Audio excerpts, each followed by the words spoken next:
خوش آمدید ناظرین، آپ پروگرام جہاد اکبر میں ہمارے ساتھ ہیں اور یہ جو پورا شو ہے ناظرین، اس کا آبجیکٹو یہ ہے کہ ہم چاہے کسی چیز کا سلوشن نہ دے سکیں، کیونکہ جن موضوعات پہ ہم بات کرتے ہیں ان کی بریتھ، ان کی ڈیپتھ دونوں ہی زیادہ ہوتی ہیں، عمیق موضوع ہوتے ہیں، لیکن سلوشن نہ صحیح کم از کم ہم ذہنوں میں تحریک دے دیں، اچھے سوال اٹھا دیں، اور کچھ جو گفتگو یہاں ہو رہی ہے اگر وہ کسی تک کسی بھی انداز میں پہنچ جائے تو شاید ہم سب کا جو ایک رول ہے وہ ادا ہو جاتا ہے۔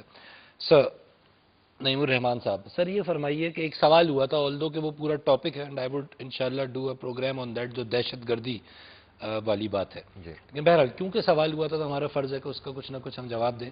یہ جنرل پرسیپشن جو دنیا میں ڈیولپ کر دیا گیا ہے، میں یوں کہوں گا اس کو، وہ یہ کہ جہاد دہشت گردی، یہ کیا ہوا، یہ کس طرح ہوا؟ اصل میں بات وہی ہے کہ چونکہ دنیا جن لوگوں کی سجائی ہوئی ہے اور بنائی ہوئی ہے اور جو اس کو گورن کر رہے ہیں، تو جب وہ کوئی چیز چلانا چاہتے ہیں تو دنیا میں وہ چیز چلنا شروع ہو جاتی ہے، کیونکہ وہ سوتوں کے اوپر بیٹھے ہوئے ہیں اور وہ میڈیا کو کنٹرول کرتے ہیں، وہ پروپیگنڈا کی صلاحیت رکھتے ہیں، وہ طاقت اور قوت رکھتے ہیں، اور بدقسمتی سے وہ ان تمام لوگوں کے اندر بھی پینیٹریشن رکھتے ہیں ایک حکمران طبقے کے نتیجے میں کہ جو ان سے نفرت کرتے ہیں۔ مثال کے طور پر پوری امت جو ہے وہ اس وقت مغرب اور امریکہ سے ایک نفرت کرتی ہے، میں تو نفرت کی بات کرتا ہوں، لیکن ہمارے بدقسمتی یہ ہے کہ ہم پر جو حکمران طبقہ ہے وہ مغرب کا کاسالیس ہے، امریکہ کا غلام ہے، جس کے نتیجے میں ڈیفینیشنز پھر معاشرے میں اس طرح سے سرائیت نہیں کر پاتی ہیں، اور جن لوگوں کے پاس بھی پروپیگنڈے کی قوت اور صلاحیت ہوتی ہے وہ اپنی مرضی سے ان چیزوں کو چلاتے ہیں۔ دہشت گردی کی ڈیفینیشن کیا ہے؟ آج تک دنیا کے کسی ادارے نے اس کو طے نہیں کیا ہے، نہ اقوام متحدہ نے طے کیا ہے، نہ کہیں پر بھی یہ بات ہو سکی ہے کہ دہشت گردی کیا ہے۔ اس کو تو دہشت گردی کہا جاتا ہے جو بہت چھوٹے دائرے میں ہوتی ہے، جس کو ہم کنڈم بھی کرتے ہیں، جس کو ہم کسی بھی صورت میں یہ نہیں کہہ سکتے کہ اگر کوئی آدمی بے گناہ لوگوں کو قتل کر رہا ہے تو وہ دہشت گرد نہیں ہے، وہ دہشت گردی کنڈم کرنی چاہیے، لیکن وہ دہشت گردی جو ریاستوں کی دہشت گردی ہے کہ جس نے ان لوگوں نے صرف اپنی قوموں کے غلبے کے اوپر اس پچھلی صدی کے 2 بڑی جنگوں میں 7.5 کروڑ انسانوں کو قتل کر دیا، جنگ عظیم اول اور جنگ عظیم دوم میں، صرف قوموں کی بالادستی، رنگوں اور نسلوں کی بالادستی کے چکر میں 7.5 کروڑ انسان قتل ہو گئے۔ یہ دہشت گردی آج تک ڈیفائن ہی نہیں ہو سکی دنیا میں، اس پر تو زیادہ بات ہی نہیں ہوتی ہے۔ اس کے بعد پھر اب جو رخ تبدیل ہوا اور اسلام چونکہ ایک چیلنج بن کر اس پوری مغرب کے سامنے اور بالخصوص مغرب کے امام امریکہ کے سامنے آیا، تو اب انہوں نے اسلام اور مسلمانوں کا ناطقہ بند کرنے کی کوشش کی ہے۔ افغانستان میں پہلے 15 لاکھ افغانی شہید ہوئے روس کی یلغار کے نتیجے میں، اور پھر اس کے بعد جو ہے وہ امریکہ نے نیٹو ممالک کے ساتھ جو حملہ کیا ہے، لاکھوں لوگ اس میں شہید ہو گئے۔ میری بات ذرا سے مکمل ہونے نہیں، وہ دہشت گردی، مجھے اس بات سے کوئی پرابلم نہیں ہے، میں صرف یہ جاننا چاہ رہا ہوں، دیکھیے یہ تو جو آپ نے جو بات شروع کی ہے یہ تو پوری ہسٹری ہے، اور ظاہر ہے میں عرض یہ کر رہا ہوں، میری بات سنیے، اس کے مقابلے میں ہونا کیا چاہیے تھا؟ ہونا یہ چاہیے تھا کہ ان تمام دہشت گردوں کے خلاف ایک مؤثر آواز اٹھنی چاہیے تھی۔ وہ آواز ریاستی آواز ہوتی تو بہت ہی اچھا تھا، لیکن بدقسمتی سے مسلمان جن کے اوپر جنگ مسلط کر دی گئی ہے ان کے پاس کسی ریاست کی آواز نہیں ہے، اور وہ سارے لوگ کاسالیس ہیں، جس کے نتیجے میں پھر لوگ مجبور ہو جاتے ہیں۔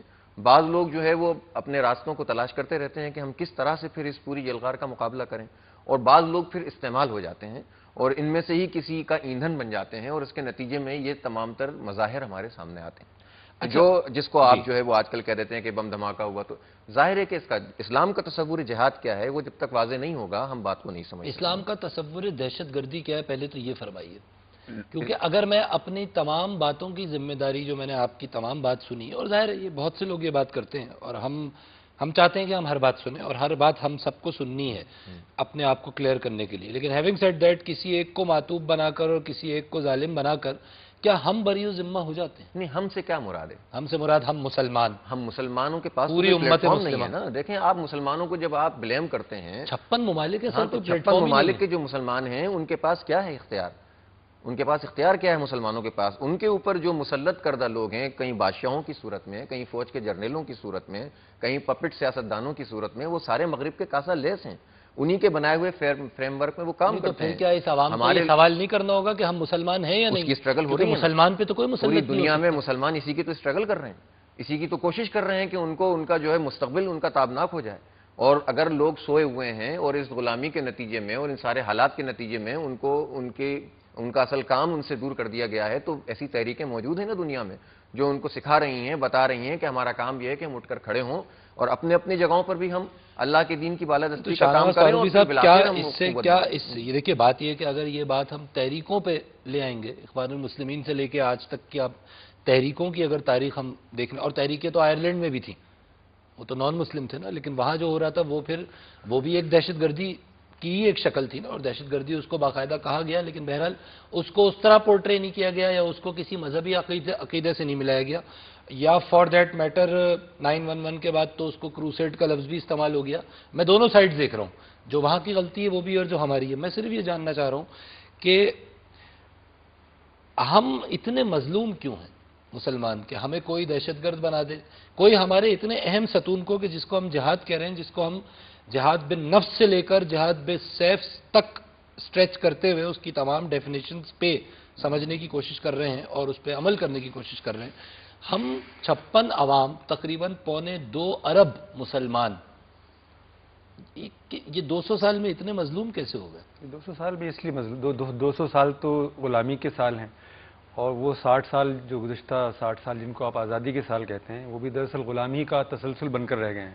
ٹھیک, یعنی آپ پر وہ حکمران طبقہ مسلط ہو گیا جو نہ آپ کی دین کی ایسپریشن کو سمجھتا ہے, نہ وہ آپ کی تہذیب سے کوئی تعلق رکھتا ہے, نہ وہ آپ کی تاریخ سے کوئی تعلق رکھتا ہے, نہ اس کو مسلم عوام کی آرزوؤں اور تمناؤں سے کچھ لینا دینا ہے.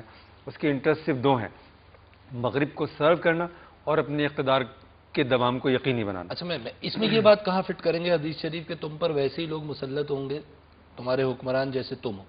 ہاں نہیں, یہ بات دیکھیے نا, اس میں یہ بات دیکھیے, اس کا تعلق اس بات سے ہے کہ مسلم میسز کی جو مطلب جنرل سچویشن ہے, مطلب ظاہر ہے وہ اپ ٹو دا مارک تو نہیں ہے, وہ مطلب اس میں ایک فالٹ ہے. مطلب جو مسلم میسز کی عظیم اکثریت کا قول اور عمل, مسلم اکثریت کا جو عمل ہے وہ اس کے قول کے مطابق نہیں ہے. نہیں, لا الہ الا اللہ واضح کہہ رہا ہے کہ جو عمل نہیں ہے وہ قول نہ کرو. اس کے فلا سے یہ سچویشن پیدا ہوئی کہ ایسے حکمران ان پر مسلط ہوئے کہ جو کفایت نہیں کرتے ان کی تاریخ اور تہذیب کے تقاضوں کے لیے. بری الذمہ کر کے ہم صرف ایک طبقے کو نہیں پکڑ سکتے. نہیں, بری الذمہ نہیں ہے وہ, بری الذمہ نہیں ہے. ہاں, لیکن ہمیں یہ سمجھنا چاہیے کہ ان کی ذمہ داری کی سطحیں مختلف ہیں. یعنی جو مسلم سوسائٹی کا جو انٹیلیجنشیا ہے, جو اس کو گورن کرنے والی باڈی ہے, وہ اس کے لیے زیادہ ذمہ دار. صرف گورنمنٹ نہیں ہے, یہاں انٹلیکچوئل ایلیٹ میں علماء بھی شامل ہیں, اس میں دانشور سب لوگ جو کوئی اس میں شاعر, ادیب, اساتذہ, ایگزیکٹلی وہ تمام سوسائٹی کے سیگمنٹس کے جو سوسائٹی کو کنٹرول کرتے ہیں خیال کے ذریعے سے یا عمل کے ذریعے سے یا طاقت کے ذریعے سے. ٹھیک ہے, وہ تمام لوگ اس کے اندر شامل ہیں. ٹھیک ہے, تو اس میں ظاہر نقص تو ہے اس کے اندر شامل. تو اس میں اب صورتحال کیا بنی؟ صورتحال یہ بنی کہ مسلم دنیا کی قوت 2 حصوں میں منقسم ہو گئی. یعنی مسلم امت کے 2 حصے ہیں, ایک وہ حصہ کہ جس کو آپ حکمرانوں کا حصہ کہتے ہیں, اور دوسرا وہ حصہ جن کو آپ عوام کا حصہ کہتے ہیں. عوام اپنے ماضی سے منسلک اور مربوط ہونا چاہتے ہیں, اور جو مسلم دنیا پر ڈومینیٹ کرنے والے حکمران ہیں وہ ان کو ان کے ماضی سے کاٹنا چاہتے ہیں. تو اس میں جو مسلم دنیا کی قوت ہے وہ منتشر ہو گئی ہے. مگر کس ماضی سے مربوط ہونا چاہتے ہیں؟ ملوکیت والے ماضی سے یا پھر اوریجنل رسول پاک علیہ السلام والے؟ ہاں, کیوں نہیں, کوئی مسلمان بھی آپ کو, ایک آدمی بھی ایسا نہیں ملے گا کہ جس کے سامنے آپ یہ بات کہیں گے کہ تمہارا آئیڈیل کیا ہے. تو ظاہر ہے رسول صلی اللہ علیہ وسلم, اس کے سوا کون ہو؟ جی جی, کیٹیگوریکلی کلیئر. کال ہے, میں اس بات کو یہیں سے کنٹینیو کروں گا. کالر ہمارے ساتھ ہیں. السلام علیکم. السلام علیکم. خیال میں یہ ڈراپ ہو گئی کال. ٹھیک ہے جی. اچھا, یعنی جو عہد حاضر کا المیہ ہوا, اگر ہم پوری غلامی اور جو بھی تاریخ ہماری ہے, ملوکیت اس سے پہلے ملوکیت تھی, اصل تاریخ تو پھر صرف ایک ہی ہوئی نا. جی, اب میں آپ سے جو جہاد کی آپ بات کر رہے ہیں, دیکھیے اس میں پرابلم کیا ہے. پرابلم یہ ہے کہ جو غالب قوت ہوتی ہے, بالخصوص جو استعماری طاقتیں ہیں, مثلا میں آپ کو 1857 کا زمانہ یاد دلا دیتا ہوں. 1857 کی جنگ آزادی میں تو یہ مسئلہ نہیں تھا نا, یعنی اس طرح سے آپ انٹرنلی تقسیم نہیں تھے اس وقت. تو یعنی برصغیر پر انگریزوں کا قبضہ تھا, اور پوری امت مسلمہ, یا بلکہ پورا برصغیر ہندوؤں کو بھی اس میں آپ شامل کر لیں, ان سب کے خلاف تھا وہ, اور ان سے آزادی چاہتا تھا. تو انگریزوں نے اس جدوجہد آزادی کو شروع کرنے والے لوگوں کو کیا نام دیا؟ انہوں نے کہا یہ باغی ہیں, یہ غدار ہیں, یہ چور ہیں, ڈاکو ہیں, بدماش ہیں, غنڈے ہیں, اس طرح کے نام دیے انہوں نے. میوٹنی, یہ سب اس طرح کے نام انہوں نے. ٹھیک ہے. اچھا, اس وقت بھی یہ صورتحال ہے کہ امت مسلمہ جو ہے, آپ اصل میں لوگ یہ بات سمجھتے نہیں ہیں. خیر کا جو تصور ہے اس پر امت مسلمہ کا جیسا ایمان ہے, اور باطل کا جو شعور ہے مسلمانوں کا, جیسا شعور مسلمانوں کا ہے ویسا شعور اس روئے زمین پر کسی کے پاس نہیں ہے. چنانچہ امت مسلمہ کے اندر باطل کے خلاف مزاحمت کا ایک بہت بڑا پوٹینشیل موجود ہے. پوٹینشیل ہاں، موجود ہے. اور وہ بروئے کار آیا ہے. آپ نے دیکھا کہ سوویت یونین کے خلاف افغانستان کے اندر جو جہاد ہوا، جب سوویت یونین داخل ہوا ہے وہاں پر، تو کوئی یہ نہیں کہتا تھا کہ سوویت یونین کو وہاں شکست ہو جائے گی. لیکن ایک سوال ہے یہاں پہ، جی ضرور، میں کال سوالات ضرور اور لوں بھی گا. ہوں گے. ایک باطل پھر اس وقت امت مسلمہ کی سپورٹ پہ بھی تھا، جس کو آج اب آپ پھر باطل کہہ رہے تھے تھوڑی دیر پہلے. میں یہ بہت اچھا یہ وہ بات- باطل اس یہ طرف اچھا آ ہے. گیا. اس سے آپ لنک کر کے پوچھیں ایکچوئل سوال. باطل کون ہے، سوویت یونین تھا یا امریکہ تھا اس وقت؟ یعنی یہ تو پھر یعنی یہ میں آپ سے جاننا چاہوں گا. ایک کال ہم لے لیں. السلام علیکم. السلام علیکم جی. جی وعلیکم السلام. میں کون سا شاہد بات کر رہا ہوں کراچی سے. اس جناب. ٹائم تو دنیا میں امن قائم کرنے کے لیے اور جہاد کے حوالے سے میں ایک بات کرنا چاہتا تھا. آپ لوگوں نے بڑا اچھا پروگرام شروع کیا ہے ضرور. اور بڑی خوشی ہوتی ہے یہ دیکھ کر، لیکن ہمیں تو میرے جیسے بندے کو تو یہی ڈیفائن نہیں کہ صحیح مسلمان کون ہے. ان مسلمانوں کو کیسے ایک جگہ اکٹھا کیا جائے تاکہ امت مسلمہ بنے اور اس کی سوچ ایک جگہ ہو اور وہ اسلام پر عمل کر سکے. اور دوسری بات یہ ہے کہ جو اس ٹائم جو ہے ٹھیک ہے صہیونی طاقتیں ہیں یا جو بھی ہیں، حضرت عیسیٰ علیہ السلام کی قوم ہے یا موسیٰ علیہ السلام کی ہے، ساری آسمانی کتابیں رکھ کر اگر ایک اس کے پہ بیوروکریسی بنائی جائے جو سب میں کامن ہو، تو میرے خیال میں کسی کو بھی دنیا میں اعتراض نہیں ہوگا. اس پہ کوئی بات نہیں کر رہا اور اس پہ میڈیا بہت اچھا کردار ادا کر سکتے ہیں. بہت شکریہ آپ کے کال نہیں تو- کرنے کا. نہیں تو اس کے علاوہ تو یہ اکٹھے نہیں ہو سکتے لوگ، کیونکہ ہمارا جو نفس ہمارا ہے وہ اپنی خود ہی بیان کرنا چاہتا ہے. اور یہ نفس ہمارا تو ہر آدمی میں ہے، چاہے مسلمان ہو، چاہے کرسچن ہو، چاہے جی یہودی ہو، ظاہر چاہے کوئی انسان میں ہے، نفس کا تعلق انسان سے. بہت شکریہ آپ کے کال کرنے کا. اور کوشش یہی ہے کہ اس پروگرام سے کم از کم ہم موٹی موٹی جو باتیں ہیں، صحیح مسلمان کہتے کسے ہیں مثال کے طور پہ، اس نوعیت کی باتیں، یہ بٹوین دا لائنز گفتگو ہو رہی ہے. اس سے اگر ہماری سمجھ بہت سی چیزیں میری آپ کی دونوں کی سمجھ آ جائیں تو یہ معاملہ بہت بہتر ہوگا. سر وہ باطل والی بات. جی میں آپ سے یہ کہہ رہا تھا کہ جب سوویت یونین کو وہاں شکست ہو گئی تو یہ سوال مطلب اس وقت پیدا ہوا جو آپ نے ابھی ریز کیا تھا نا اپنی گفتگو کے اندر، کہ پہلے آپ سوویت یونین کو کہتے تھے کہ وہ سب سے بڑی برائی ہے، اب آپ امریکہ کو کہتے ہیں. کیونکہ جس وقت آپ جہاد کر رہے جی تھے جی. تو وہ جہادی تھے آپ. تو کہنے والوں نے یہ کہا کہ بھئی سوویت یونین کے خلاف جو آپ کو کامیابی حاصل ہوئی ہے یہ مسلمانوں اور اسلام کی کامیابی تھوڑی ہے، یہ تو امریکہ کی مدد سے آپ نے دوسری سپر پاور کو ہرا دیا ہے. یہ کہا گیا نا، مطلب اس سے یہ حالانکہ پہلے مرحلے پر یہ نہیں کہا جا رہا تھا. پہلے مرحلے میں تو یہ کہا جا رہا تھا کہ سوویت یونین کو شکست ہو ہی نہیں سکتی ہے. ٹھیک ہے، لیکن وہ شکست ہو گئی وہاں پر اس کو. ٹھیک ہے، اب پھر یہ کہا جانے لگا. تو چنانچہ 9/11 کے بعد جب امریکہ افغانستان کے اندر آ رہا تھا تو اس پر تقریباً کنسنسس تھا پوری دنیا میں کہ اب تو امریکہ جو چاہے گا افغانستان کے اندر وہی ہوگا، ٹھیک ہے. اور اس کے سوا کچھ بھی نہیں ہوگا، اس لیے کہ وہ وقت کی واحد سپر پاور ہے اور اس کو اپوز کرنے والی کوئی قوت اس روئے زمین کے اوپر موجود نہیں ہے. اور وہ لوگ جن کو آپ مجاہدین کہتے ہیں وہ تو مٹھی بھر ہے. خود امریکہ کہتا ہے کہ ان کی تعداد 20 آپریشنل اسٹیٹ میں موجود جو مجاہدین ہیں ان کی تعداد 20,000 سے زیادہ نہیں ہے. ٹھیک ہے. اور مجاہدین اور امریکہ کی قوت میں اگر آپ کہیں سیاسی اعتبار سے اگر آپ دیکھیں تو اس میں 1 اور 1 لاکھ کی نسبت ہے. ٹھیک ہے. اگر آپ معاشی اعتبار سے دیکھیں تو 1 اور 1 کروڑ کی نسبت ہے. ٹھیک ہے. اگر آپ عسکری اعتبار سے دیکھیں تو 1 اور 1 ارب کی نسبت ہے. ٹھیک ہے. اس کے باوجود بھی امریکہ کو وہاں شکست ہو گئی ہے. اس کی 49 اتحادیوں کے ساتھ اس کو وہاں شکست ہو گئی ہے. امریکہ مکمل فتح حاصل کرنے کے لیے آیا تھا اور وہ اس کو یہ بھی نہیں معلوم کہ وہاں سے نکل کر کس طرح سے جائے. ٹھیک ہے. تو یہ اتنی بڑی خبر ہے، یہ اتنی بڑی نیوز ہے، لیکن امت مسلمہ کا المیہ یہ ہے کہ چونکہ اس پر ایسے حکمران مسلط ہیں کہ جو امت مسلمہ کی ایسپریشنز کے ساتھ ہی نہیں ہے. نہیں، مگر اس میں ایک سوال کا جواب نہیں ملا کہ باطل پہلے وہ تھا، پھر اس وقت ایک باطل جو آج ہم جس کو باطل کہہ رہے ہیں وہ ساتھی تھا، آج وہ باطل ہو گیا. کل اگر کوئی اور باطل ہمارا رفیق ہو گیا. جہاد جب شروع ہوا کنفیوزنگ ہے. نہیں کیوں نہیں، جہاد جب شروع ہوا تو وہاں امریکہ موجود نہیں تھا. جہاد شروع کرنے والوں نے وہ جہاد اپنے تصور دین کے مطابق شروع کیا اور وہ مزاحمت انہوں نے اپنے تصور دین کے مطابق اختیار کی. جب وہ بہت پاپولر چیز ہو گئی اور جب وہ بہت کامیاب نظر آنے لگی تو اس وقت امریکہ اس کے اندر انٹر کیپٹلائز کر لیا اس نے. یہ نقطہ ہے. ہاں لیکن مطلب وہ بہت سے لوگ کہتے ہیں کہ جی وہ تو امریکہ نے شکست دی ان کو. دیکھیے امریکہ سوویت یونین کے خلاف ایک سپر پاور کی حیثیت سے 60 سال سے کام کر رہا تھا. میں صرف اس لیے لیکن کر رہا ہوں کہ یہ نقطہ واضح ہو گیا. دوسری بات ہے کہ 10 منٹ ہے، مجھے صرف ایک نقطہ اور ریز کرنا ہے جو بڑا امپورٹنٹ ہے. وہ یہ کیونکہ وقت ہمیں اجازت نہیں دیتا ورنہ اس پہ ہم گھنٹوں بات کر سکتے ہیں. ڈاکٹر صاحب یہ جتنی جس پیراڈائم میں خاص طور پہ پچھلے آدھے گھنٹے میں ہم نے بات کی ہے تو اور ظاہر ہے بڑا امپورٹنٹ پیراڈائم ہے اور اس وقت دنیاوی حقیقت ہمیں یہ باتوں کو کرنے کی خاص طور پہ اب جو ریسنٹ حالات ہیں ہمارے ملک میں ایک خاص چپکلش ہے جو چل رہی ہے انٹرنیشنلی ہماری، لیکن کیا یہ سب باتیں اوور شیڈو کر دیتی ہیں جہاد بن نفس کو؟ اس کا رول اس میں کہاں ہے؟ رسول اکرم صلی اللہ علیہ وسلم کس طرح ہم اس جہاد کو جہاد بن نفس کے تحت جیت سکتے ہیں؟ جی، رسول اکرم صلی اللہ علیہ وسلم نے فرمایا کہ جس میں اخلاق نہیں اس میں ایمان نہیں. ٹھیک ہے. جس میں اخلاق نہیں اس میں ایمان نہیں.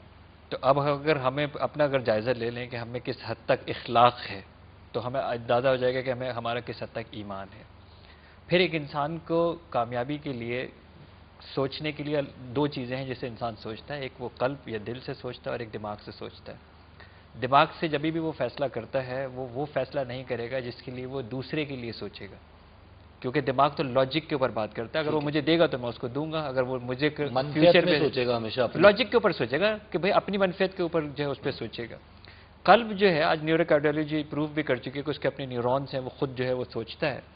قلب جب فیصلہ کرتا ہے تو قلب وہ فیصلہ کرتا ہے جس سے وہ اللہ تعالیٰ کو راضی کرنے کے لیے اس کی ایکسپیکٹیشن اللہ تعالیٰ سے ہوتی ہے، انسان سے نہیں ہوتی. منفعت کا لیول بہت بڑا ہے. ہاں، کیونکہ اس کو انسان سے کچھ نہیں چاہیے. اب اس کی ایکسپیکٹیشن جو ہے وہ اللہ تعالیٰ سے ہے، کیونکہ اس کا ہر وہ عمل جو ہے وہ اپنے خالق کائنات کے لیے ادا کر رہا ہے. اب لیکن قلب کا وہ کنیکٹیوٹی، وہ اس نفس کی وہ سکون، وہ قلبی سکون، وہ نفس مطمئنہ حاصل تو جب ہوگا کہ جب وہ وہاں پہ کچھ پاکیزگی ہوگی. اس پاکیزگی کے لیے قلب کی کچھ بیماریاں ہیں. قلب کی بیماریوں کے اندر شکوک و شبہات ہیں. انسان کو شکوک و شبہات کو جو ہے وہ دور کرنا ہوگا. وہ کیسے دور ہوگا؟ وہ تعلیم سے ہوگا، وہ شعور سے ہوگا، وہ اقرب اسم ربک الذی خلق سے ہوگا. پھر اس کے بعد جو ہے وہ شہوات ہیں. شہوات کے لیے اس کو طرز زندگی بدلنا ہوگا، اس کو اس دینی راستے پہ چلنا ہوگا جہاں پہ تقویٰ جو ہے وہ آئے گا. یعنی وہ ایمانیات کے اوپر جائے گا. ایمانیات کے بعد وہ اطاعت کے اوپر جائے گا جہاں کمپلیٹ سرنڈر کرے گا. یہ سب وہ جہاد بن نفس اسی پہ اوپر ہے. وہ اس اطاعت کے اوپر جو ہے وہ جائے گا. اطاعت کے بعد اس تقویٰ کے اوپر جائے گا جہاں اس طرز زندگی کے اوپر جائے گا. پھر وہ اس احسان کے اوپر جائے گا کہ جہاں پر وہ صرف اور صرف معاف کرے گا. یعنی ہر جو چیز اس کے ساتھ ہو گئی ہے، یعنی وہ اسلام، ایمان اور احسان وہاں پہ جو ہے وہ تدریج. جب یہ کلیئر ہو جائے گا، جب اس کا وہ یہ قلب اس کا ان چیزوں سے پاک ہو جائے گا، تب وہ اس لیول کے اوپر جائے گا جو سکون اور مطمئن. اور پھر لیکن اگین جیسے میں نے کہا کہ دیکھیں جو طرز زندگی ہے، جب ہم کہتے ہیں نا مکمل ضابطہ حیات ہے، دین نے مکمل ضابطہ حیات بتایا اور رسول پاک صلی اللہ علیہ وسلم کی زندگی مکمل نمونہ ہے. تو میں نے جیسے پہلے بھی اس بات کو دوبارہ میں اس بات پہ جو ہے نا وہ جوڑوں گا کہ اگر تسکین کی بات کر رہے ہیں، تسکین قلب کی بات کر رہے ہیں، قرآن جو سکون کی بات کر رہا ہے، قرآن کہتا ہے تمہارے لیے جوڑے بنائے گئے تاکہ تم سکون حاصل کرو. میاں بیوی ایک دوسرے کے لیے سکون کا باعث ہے. تمہارے لیے رات بنائی گئی تاکہ تم سکون حاصل کرو اور دن کے اندر جو ہے وہ اللہ کا فضل تلاش کرو. اس کے بعد جو ہے وہ ابھی ایک سکون کے جو پیمانے ہیں وہ بڑے ڈفرینٹ ڈیفائن ہو رہے ہیں. یعنی جوڑے جو ہیں اگر اس کے بیونڈ اگر کوئی کام ہوگا تو سکون حاصل نہیں ہوگا. طرز زندگی کی بات جو ہے وہ ہو رہی ہے. تمہارے گھروں کو تمہارے لیے جائے سکون بنایا گیا. اب اگر گھر تم نے اپنے اس اللہ کے احکامات کے حساب سے نہیں بنایا اور سکون گھر سے باہر تلاش کر رہے ہو تو پھر ظاہر ہے وہ نہیں آئے گا. وہ طرز زندگی جو ہے وہ یہ ڈائریکٹ سکون کے لیے اللہ تعالیٰ جو ہے نا ذکر جو ہے وہ کہہ رہا ہے. پھر اللہ بذکر اللہ و تطمئن القلوب، یعنی اللہ کا ذکر جو ہے وہ دلوں کو اطمینان بخشتا ہے. تو اگر ہم واقعی اس دل کو پاک کر لیں اس طریقہ کار سے جیسے ہماری سنت کے اندر بڑا کلیئر ہے، اس میں کوئی جو ہے بٹ اینڈ ڈاؤٹ بھی نہیں ہے، اس میں کوئی کنفیوژن بھی نہیں ہے.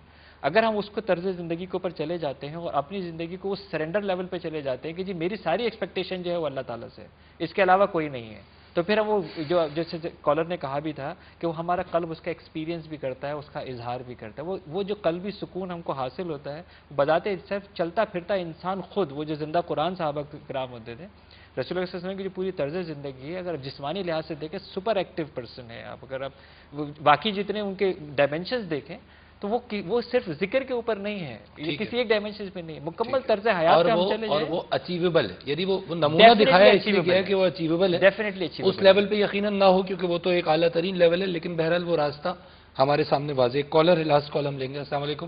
جی السلام علیکم، کراچی سے ڈاکٹر انور ظہیر بات کر رہا ہوں. جی ڈاکٹر صاحب. جی دیکھیں ایک بات میں آج آپ سے عرض کر دوں کہ صبح سے شام تک ہم سب صرف امریکہ اور ویسٹ کو برا کہتے رہتے ہیں.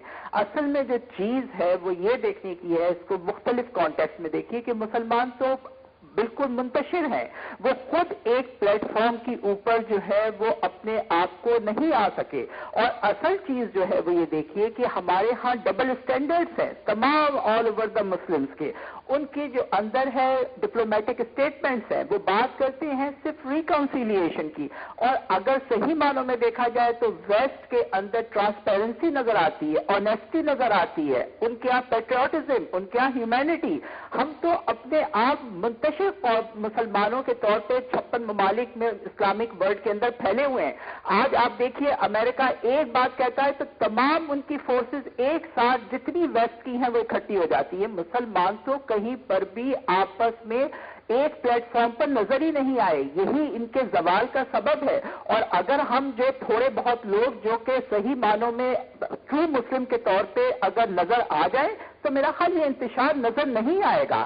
اسلام جو ہے وہ امن اور آشتی کا مذہب ہے، لیکن بہت معذرت کے ساتھ وہ امن اور آشتی مجھے مسلمانوں کے اندر نظر نہیں آ رہی.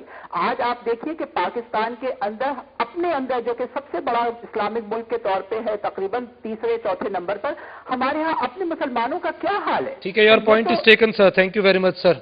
2 منٹ ہے جی 2 منٹ ہے ہمارے پاس. یہ پورا آرگومنٹ تھا. یہ ظاہر ہے جو امریکہ والی ایک بات ہوئی تھی یہ اس کے ایک اینٹی آرگومنٹ ہے اور یہ ایک پوائنٹ آف ویو ہے. جی کیا کہیں گے آپ؟ دیکھیے ہماری زندگی کے 2 پہلو ہیں، مطلب یہ ہمیں مان کر چلنا چاہیے کہ آپ جس دنیا میں رہتے ہیں اس میں مسلمان غالب قوت نہیں ہے. مطلب اس ملک، اس دنیا کی معیشت آپ کے پاس نہیں ہے، اس دنیا کی تعلیم آپ کے پاس نہیں ہے. وہی تو وجوہات بتا رہے تھے کہ سب نہیں ہے، اس لیے کہ آپ 56 ممالک ضرور ہیں. اس کا ریزن میں نے آپ کو بتا دیا نا، اس کا ریزن میں نے آپ کو بتا دیا نا کہ میں نے آپ کو بتا دیا کہ جب اسلام کی قوت کہیں ایٹ ورک ہوتی ہے تو وہ بہت چھوٹے لیول پر بھی اتنا بڑا نتیجہ پیدا کر کے دکھاتی ہے کہ وہ وقت کی 2 سپر پاورز کو 30 سال کے اندر شکست سے دوچار کر دیتی ہے. یہ ایک بہت چھوٹی سی مثال ہے اس کی. یعنی اسلام، یہ مجاہدین کی قوت تھوڑی ہے، اسلام کی قوت ہے، مسلمانوں کے تصور شہادت کی، ان کے تصور جہاد کی قوت ہے. تو آپ اس سے اندازہ کر سکتے ہیں کہ اگر مسلمانوں کے اندر ہارمنی پیدا ہو جائے، یعنی ان کا حکمران اور ان کے حکمران اور عوام ہم آہنگ ہو جائیں، یعنی ان کو ویسے حکمران فراہم ہو جائیں کہ جو ان کی آرزوؤں اور تمناؤں کے مطابق سوچنے اور ایکٹ کرنے والے ہوں، تو اس کے نتیجے میں کیا بے حد مشکور ہوں. اور اس اگر پہ ہم دعا گو.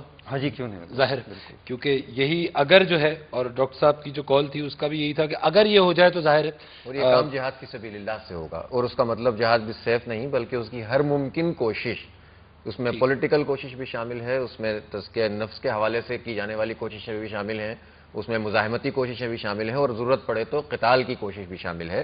ان تمام چیزوں کے نتیجے میں اللہ کا دین جب غالب ہوگا تو انشاءاللہ تعالیٰ پھر کسی کو جرت نہیں ہوگی کہ آپ کے خلاف اس طرح سے بات کر سکے. اور مغرب کی جتنی تعریفیں کی گئی تھیں میں اس کو ڈینائی کرتا ہوں. ان کے اندر کوئی ہیومینٹی نہیں ہے. وہ بحیثیت قوم جو ہے جو فیصلے کرتے ہیں وہ انسانیت کش فیصلے کرتے ہیں اور اس کو اپنی حکومتوں کو وہ سپورٹ کرتے ہیں. اس لیے مغلوب ذہن کے ساتھ سوچنے کا پیمانہ اور ہوتا ہے اور آزاد ذہن کے ساتھ سوچنے کا پیمانہ اور ہوتا ہے. تیرے آزاد بندوں کی نہ یہ دنیا نہ وہ دنیا، یہاں جینے پہ پابندی وہاں مرنے پہ پابندی. بہت مشکور ہوں تمام شرکائے گفتگو کا. ناظرین، جس نوعیت کی یہ گفتگو رہی اور ہم نے جہاد کے موضوع کو ایکسپلور کرنے کی کوشش کی تو ظاہر ہے اس پہ ڈفرینس آف اوپینین بھی ہوگا، اور ضروری نہیں ہے کہ جو پینل یہاں پہ موجود ہو یا فار دیٹ میٹر جو کالرز ہمارے ساتھ ہوں اور جو لوگ سن رہے ہیں، جو ظاہر ہے کروڑوں کی تعداد میں ہیں، اور یہاں پہ صرف ہم 4 لوگ تھے اور 8 10 15 کالرز ہمارے ساتھ آ گئے. تو نقطہ صرف یہ ہے کہ ایک چیز ہے جہاد بالنفس، ایک چیز ہے جہاد بالسیف. یہ الگ الگ چیزیں نہیں ہیں. جو اس ڈسکشن میں بات سامنے آئی ہے، ایک ہی سکے کے 2 رخ ہیں، اور کسی بھی ایک چیز کو ٹوٹلی نگلیکٹ کر کے دوسری کی طرف ٹوٹلی اگر ہم اپنا جھکاؤ پیدا کر لیں گے، ہم فی زمانہ جہاد بالنفس کو چھوڑ چکے، یا یوں کہنا چاہیے کہ بھول چکے، اور اگر ہمارا پوری توجہ تلوار سے جہاد پر ہے، تلوار سے مراد آج کا جو بھی اسلحہ ہے اس سے جہاد پر ہے، تو شاید ہم پھر بھی وہ فلاح حاصل نہ کر سکیں جس کی جیت دین ہمیں نوید دیتا ہے. اور وائس ورثہ اگر ہم جہاد کی اس فارم کو ٹوٹلی نگلیکٹ کر دیں اور صرف جہاد بالنفس کرتے رہیں تو انڈیویجولی تو ایک مسلمان اچھا ہو جائے گا، لیکن ضروری نہیں ہے کہ معاشرے کے اندر بھی وہ اصلاح پیدا ہو سکے کہ جس کا دین ہم سے متقاضی ہے اور متمنی ہے. فوڈ فار تھاٹ ڈسکشن تھا، اور امید ہے کہ آپ نے اور ہم نے اس سے بہت کچھ سیکھا ہوگا. اور اس نوٹ پر میں کچھ اشعار آپ کو سنا کے، ایک بند آپ کو سنا کے اجازت لینا چاہوں گا. میرے ہی اشعار ہیں اور وہ کچھ اس طرح ہے کہ مجھ میں تیری پائل کی ہے آواز مسلسل، بجتا ہے میرے شور میں یہ ساز مسلسل، اور میں آئینے میں خود کو محبت سے ہوں تکتا، مجھ میں ہے تیری دید کا یہ راز مسلسل، اور رکتا ہوں جھجکتا ہوں پھسلتا ہوں سنبھلتا، رکتا ہوں جھجکتا ہوں پھسلتا ہوں سنبھلتا، جنبش میں میری وصل کا انداز مسلسل۔ یہ تحریک اگر زندہ ہے تو مسلمان زندہ ہے، اور اگر مسلمان زندہ ہے تو پھر ہر نوعیت کا جہاد کرنے کے وہ انشاءاللہ قابل ہے اور قابل ہوتا جائے گا۔ اجازت دیجیے، اللہ حافظ۔